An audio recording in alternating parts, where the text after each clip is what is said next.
and welcome back to my podcast, Progressive Mindset, a show and a place that is positive, inspiring, and full of energy. I'm your host, Natalie Potts, and I truly thank you for joining me today. I really value your time. Rejection, failure, embarrassment, death, something that scares you. That's my topic for today, is fear. And I've witnessed fear limiting self-beliefs stunt people's growth, progression in life, and relationships, every area. It's normal to fear things, but it's not okay to. And living in fear isn't healthy for anybody. When you're afraid, you live life defensively, you allow fear to dominate you, you've decided that something was scary, and suddenly that inner voice takes over and wins. So when you're afraid, you let all of those questions flood into your brain. You start second-guessing things, you overthink things, imposter syndrome kicks in, you start fearing things as danger, and you expect the worst to happen all the time. It's a bit like positivity breeds positivity. Negativity breeds negativity. Fear breeds fear.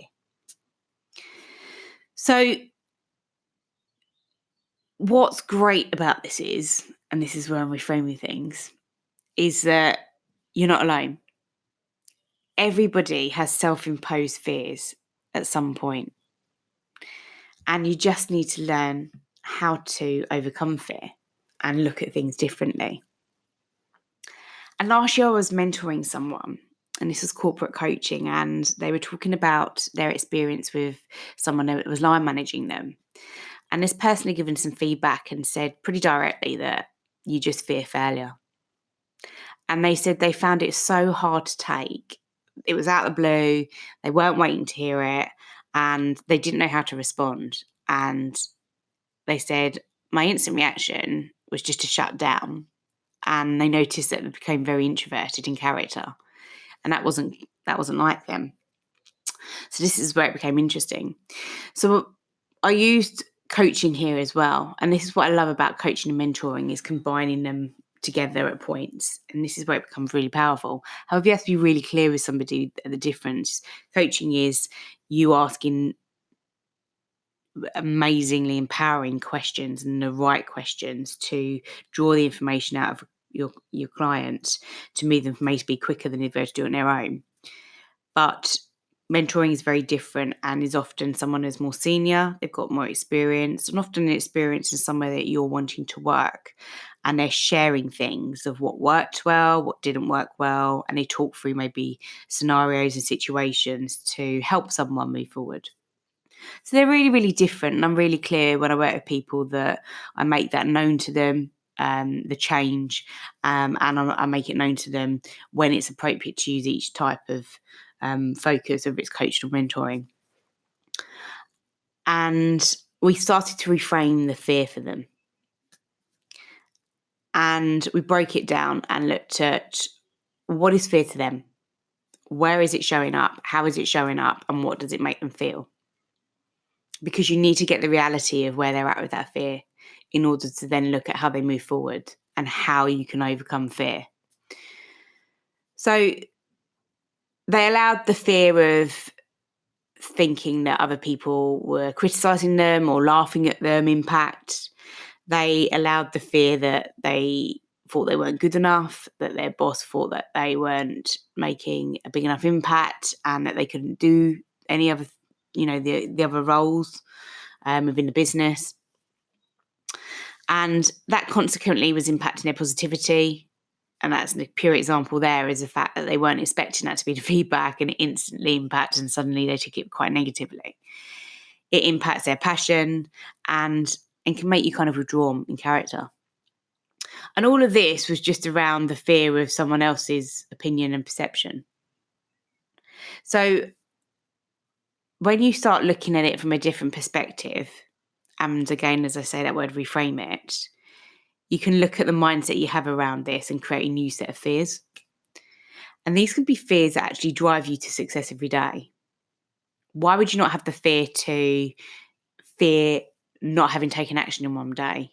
fear not of having the best day you could, fear of not seeing life as a gift, fear of not being focused, positive, and hitting your day with the ground running, fear of not committing moving forward.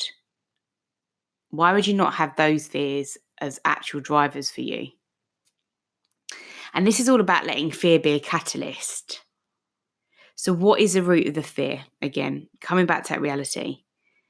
Face into that fear and break it down to be able to move forward. Cut out those toxic relationships.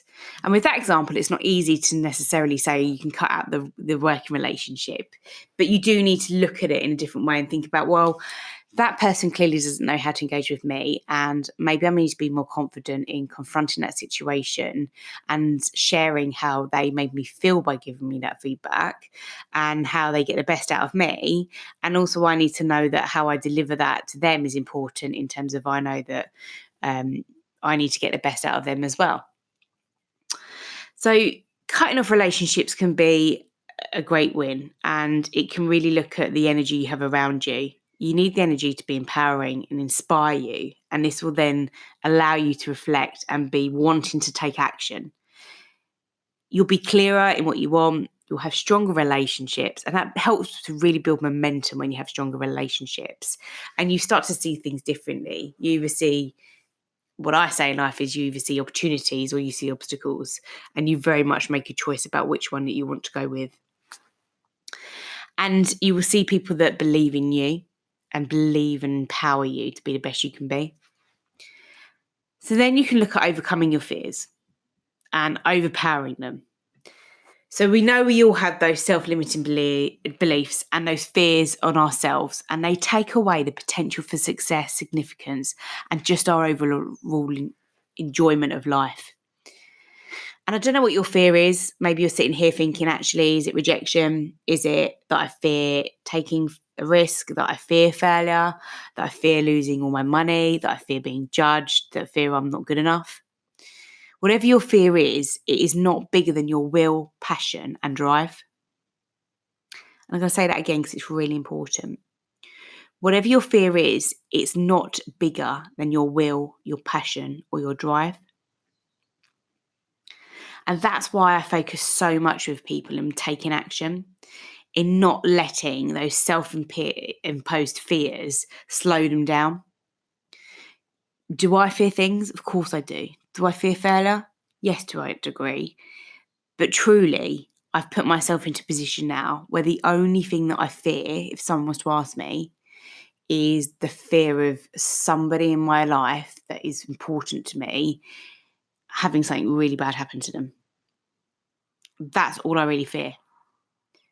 So when it comes back to focusing on changing any fears I do have and not allowing them to take over and limit me back, I reframe things every single time. And I think, at this moment in time, how much am I fearing this?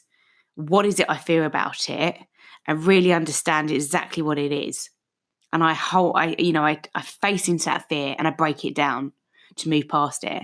And I then put a perspective in that, again, nothing is going to, often as I hope, get close to anyone in my life being hurt. So I need to look at this differently. And then you can start to build momentum because you take ownership on that. You take the lead. You overpower that inner voice. You start becoming the person that says what you want and seeing a better version of yourself every single day. So don't let it stop you. Often we are so busy on focusing on moving forward all the time, and actually sometimes we just need to slow down and be in the moment and reframe things. We're often too busy looking at the next challenge and the massive success that awaits us, and then all the fears just get caught up with it. We should be seeing those fears as an opportunity. And when I've worked with people, let's say they've had some really tough few weeks or they've had a tough day, that is actually a blessing. That is their gift. That is their time to look at seeing things as an opportunity and digging deep and facing into it. So if you want to have an impact, if you want to become the best version of yourself, if you want success, then you've got to learn to stand up to those self-imposed fears that you have. Your success and satisfaction is what you need to control. And I'm going to leave this with you because this was the most poignant point I'd heard on fear, and it stuck with me. The only thing we have to fear is fear itself. So everything else around that, we have to take ownership on and control and face into it. Get the right people around us, look at where we want to be, and allow that kind of will, passion and drive again to take over. Those fears that we're allowing and that self-talk that we have, whether it's, negative or the fear of failure, we should be saying no to that and looking at what we really want. And we should actually be saying that we fear not having a day that is feeling good, waking up, jumping out of bed, living your purpose, working and being around people that inspire you and empower you and believe in you. That's what we should be fearing. So I hope this has offered a different perspective on fear, and one that's positive and looking at it differently. And you might be thinking, I do look at fear maybe in a more negative way. Great, because you're identifying that. And once you've identified that, you can break it down to look at how you move forward. So as always, a huge thank you for spending your time with me listening. I do appreciate it. And please share with someone if you know somebody that this could be of use to, because again, that's where it's really powerful. Be sure to share with me on my Instagram and my Facebook group, all under Natalie Potts Coaching. Any feedback that you have, I love hearing feedback on, what I can do to improve, or any suggestions of topics that you'd like me to talk about. And as a thank you, I'm going to be offering for my first 5 episodes a free disc profile and coaching call with myself for 30 minutes. If you leave a review of how you've taken action from this podcast, because that's a key part, is please don't take away things and think I'm going to do X, Y, and Z, or I'm going to do one thing here. Go and take the action. That's the part that's the driver. That's the part that will start being the needle, moving you forward to where you want to be. So thank you very much for your time. And as always, have a great day.